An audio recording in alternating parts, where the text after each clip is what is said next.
Hi, I'm Tim. Welcome to Watchbox, and thank you for joining us. I'm here with industry veteran Patrik Hoffmann. Welcome aboard. Thank you, Tim.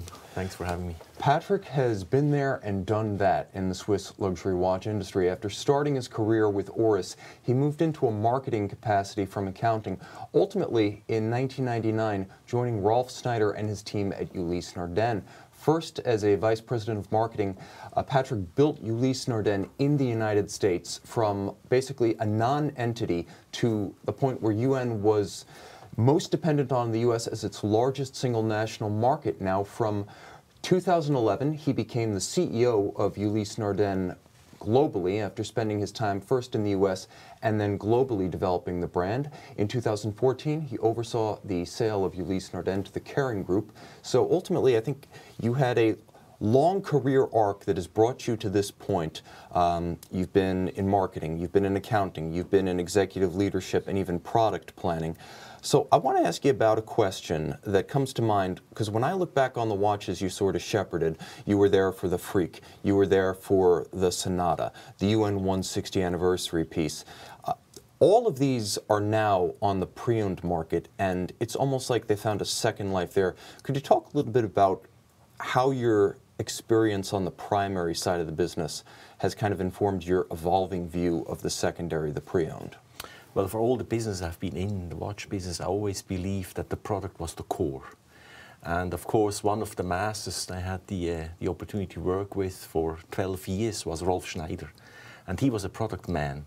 He was a material man, and he only believed that the product would make a brand. So I think everything surrounded about the product itself and about its design and about the inside. And I think at the end of the day, today, when you go through the halls of Basel or SHH and you listen to the CEOs for the last 2-3 years, you always heard the name true value. And of course, if you look now at the secondary market and the pre-owned market, that's where the true value really comes up. And it's interesting because I feel like there are a couple of different conditions that really needed to establish themselves before we could have a pre-owned luxury watch market. Everyone always talks about cars, but I think one of the key distinctions, yes, you could say a watch is in some ways analogous to a luxury car, but the service life of a watch is more like a house or a building. It's transgenerational. I've always thought that first we needed supply. We needed a large supply of pre-owned watches. We have that now. We needed a global marketplace, which is where e-commerce and the internet really comes into play. And then we needed to have an educated consumer base that saw what you just mentioned, true value in a watch that might be 2, 3, 4, 5 years old, but still otherwise, you know, possessed of that long service life. Where are we in that phase? Do we have an educated consumer on the pre-owned side yet? Well, I think we have educated consumers on the watches for a long time already. I mean, it started, for me, I'm still going back to Richard Page from Time Zone. He was kind of a veteran there who started the whole communication. And you had certain countries, they were leading that. I think, for example, Singapore was always a country which was leading the communication, the education. Today, of course, with the internet and with the social media, it travels so fast, and you have, if I come here to Philadelphia, and I have spoken to many people in the organization here for the last day, the knowledge which is here amongst the different people working in this organization is tremendous. It's unbelievable. I mean, some of them have a much better and broader knowledge than I have, because I only worked in a couple of companies. So it's very impressive. Now, of course, it took that decade or 2 decades where a lot of watches have been produced. So you have a lot of watches in the market, in the drawers. You have a new generation coming up of young people who don't want to own pieces or watches or cars or houses forever. And therefore it makes it much easier for them to part from a timepiece and also trade in and upgrade. So it's interesting that you mentioned that there's been a sort of shifting perspective among collectors from people who would maybe buy that one milestone watch and keep it forever to people who are more into the experience and want to experience many different watches over the course of their journey as a collector, whether it's 2 watches or 20. I think it's interesting that this morning, you know, we talked about your milestones at Ulysse Nardin. If I checked on Chrono24, I would have seen over 4,500 pre-owned Ulysse Nardin watches. So there's a lot of variety out there. And I think the key for a customer is not just embracing the idea of a pre-owned watch, but embracing the idea that since most of these sales are done online, that the seller they choose is permanent, reputable, established, and able to provide the same experience that they would get on the news side. Now, I know with Watchbox, our company for the last 5 years or so has grown 37 to 40% year on year in the pre-owned segment. Do you feel that the establishment of online pre-owned sellers with history gives the customer that last piece of emotional security to make the leap from new to pre-owned? Well, I think we have to understand one thing, and you mentioned just the word experience. I think in the past, it was perceived that an experience is to buy a new car or a new timepiece. And I think today, the experience of buying or selling or trading a pre-owned timepiece is an experience as well. And today, it's an experience. Now, there's one element which is, of course, different, for example, the car industry about watches or a piece of art. Timepiece is very small, so it's very easy from a logistic point of view to ship it around. And that, of course, makes it different and actually easier than if we look at the pre-owned business in the cars. And that's a good point, because I know that the watch on my wrist is a pre-owned watch. This was actually my first chronograph, and it's interesting because I bought this watch from the Netherlands. When I go on Auto Trader and I look at cars, I mean, I tend not to give the time of day to cars that are out of state here in the United States, never mind in Europe or Japan. So it's interesting, you take the logic of the car market, you have to discard it at a certain point, because pre-owned watches are global. And I know just recently the CEO of Audemars Piguet was talking about the potential size of the pre-owned watch market. Not only is it global, so everyone everywhere can shop every watch all the time, but because watches don't really age out of the market the way a car does, you'll hardly ever see a pre-1990 car on the road. It's unusual. A watch is not disposable, so with over 24 million Swiss watches made last year, most of them, you know, in the luxury space, you're talking about a project where every year's production is added to the total, and very few of them ever wear out and leave that market. So by definition, pre-owned is going to be orders of magnitude larger than any single new model year's production by the industry. Well, first of all, it's for sure that the market is becoming bigger and bigger because production is not stopping. Who is going to throw away a timepiece from your drawer? You don't do it.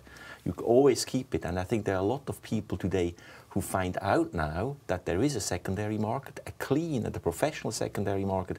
And now you're not throwing out the piece anyway. You take it out of the drawer, you're going to wear it again, you're going to enjoy it again, or you trade it up. And then, of course, one thing about the mechanical timepiece, it doesn't really lose total value. Because, and that was always advertised, and I believe in it, that the mechanical timepiece can still be worn and enjoyed and repaired and serviced after 200 years. So if I wear a watch for 5 years, that timepiece is not old yet, because in 200 years it still has a value. So if I buy a timepiece for after 5 years, it's basically new. And that's a good point. Some watches now have 5-year warranties. So you buy a watch that's 2 or 3 years old in the course of a 300-year service life, and we have Fusee pocket watches from, you know, the 17th and 18th century still kicking around. We know how long they can last.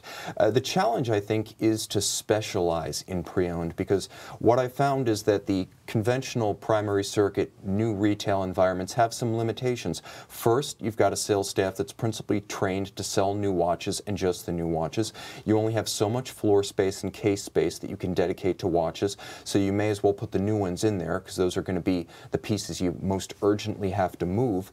And ultimately, you're just limited by your experience in buying watches, because the current retail environment when you're selling new watches is only set up to sell. It's a total mystery for most watch brands and primary sellers what to pay for a pre-owned watch. So it really pays as a pre-owned specialist to be almost more expert in buying than the selling. We just drove down here with a taxi to come here, and we drove past the street. It was full of jewelry stores, and you read everywhere the sign, we buy jewelry, we buy gold. I didn't see a sign, we buy watches. And that's really what it shows. Now, of course, the key to the success is that you can link the different countries and continents with that database and with the inventory. Because as you say, a floor in a store has limited space.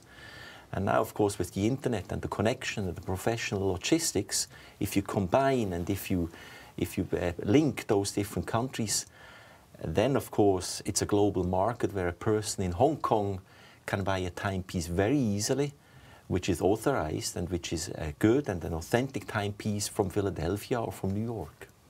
I also think it's interesting that when you look at the pre-owned watch market, there is now history behind, because we talked about how the supply and also the global online marketplace, the e-commerce, were really two keys to establishing the pre-owned watch market.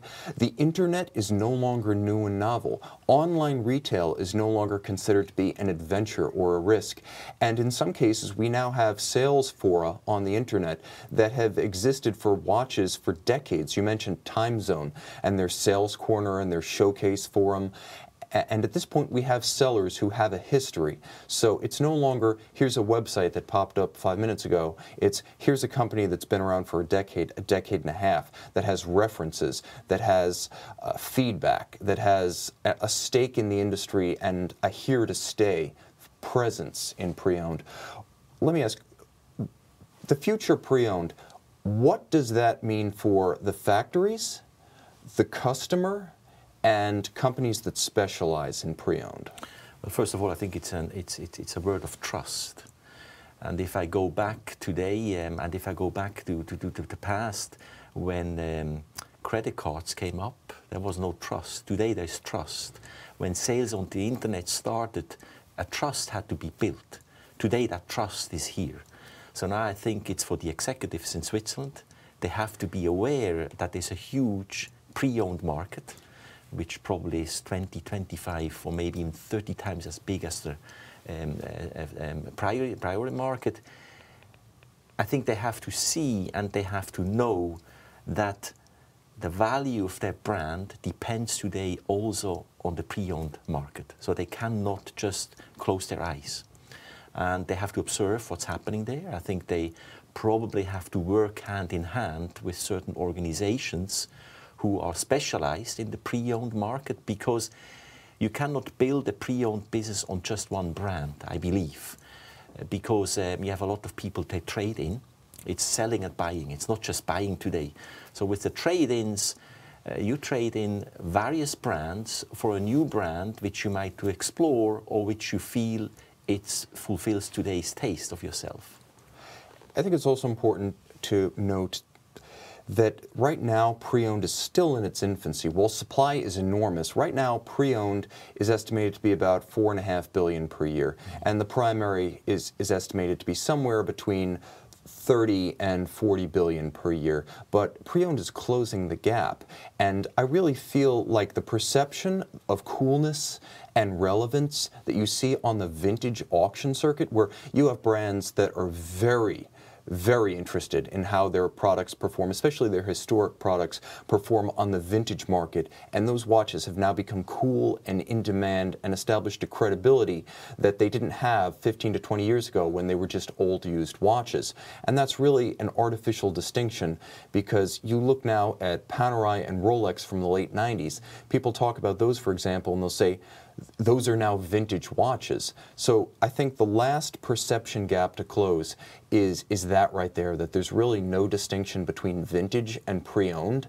It's simply a matter, in general, with pre-owned, of getting ahead of the appreciation and speculation curve and getting value while it's readily available. If you have a partner who knows the watches, who knows how to properly value them, and this is important, provides the same kind of sales experience and after-sales service, then in a lot of ways you get the cool factor of vintage with the value factor of pre-owned and the customer satisfaction of new. But you see, you just mentioned that you can value, and that you have professionals who can value the timepiece, and I think that's key. Because in the past, you only had auctions. True. You could value or estimate your value of the watches, of the collection you had, based on auctions. And I think that's key today. If you have a platform where you have professionals who can value the timepieces you own, that really gives you a good feeling. And then you also know as end consumer where the value, the true value is, and which timepieces keep their value to which extent. Okay, so essentially, we're talking about two industries, one which is mature, which is global luxury watch, and one which is kind of in its infancy. Talk a little bit about the U.S. market and the future of pre-owned in the U.S. market, because we're an important market in terms of volume, but a lot of people talk about the American collector in terms of, and I don't want to say this as a pejorative, but immaturity. Like the American collector market is not where Singapore, as you say, was 20 years ago, or where Europe is now. What is it going to take for the American customer to reach that level of connoisseurship and also to recognize pre-owned as the value that it is? Maybe I see that a bit different. I think the United States is open for new ideas. Okay. I think the second-hand car business was open here in the United States much earlier than in Europe. There is one brand, I did a case study once when I studied here in the United States. It was Honda cars. And at that time, Honda built their brand actually on the pre-owned. They knew that the second-hand value was as important as the value of a new car. So I think the United States is open for this. I think the United States was ahead in the e-commerce. So I think in the pre-owned business, trading, selling up, the United States is going to be, or it probably already is, ahead of the rest of the world. That's an interesting perspective, and I guess as an American collector who has taken full advantage of pre-owned in the past, yeah, I can identify with that. There is an openness to new things. So, in conclusion, would you like to offer any additional thoughts about where you've been, where you're going, the future of pre-owned, or maybe a personal perspective on the state of the industry at the moment? Well, as I said at the beginning, I believed always in the product itself, in the true value of the product. What fascinates me and still fascinates me about the watch business is that you have a kind of, I would almost call it an unsophisticated way of producing a timepiece. I believe in the craftsmanship of a timepiece because that's where the value goes into the product. One of my sons, he's a watchmaker. I wouldn't have advised him to become a watchmaker. I wouldn't believe that this is here to stay. I think it's an art and a technology which is going to stay. And I will certainly observe what's going to happen in the secondary market, because I think the volume, as we said at the beginning, is becoming bigger. And I think many brands are going to be judged probably on the value of their new timepieces based on what's out there in the secondary market. That's a nice way of looking at it. The secondary market is sort of a conduit to honesty in assessment of value and kind of a reality check, where the secondary market will constantly be sort of a force to keep the primary market honest, and ultimately the consumer benefits. That's true. Patrik, thank you very much for joining us. I appreciate this. Sure. And thank you for joining us on The Watchbox.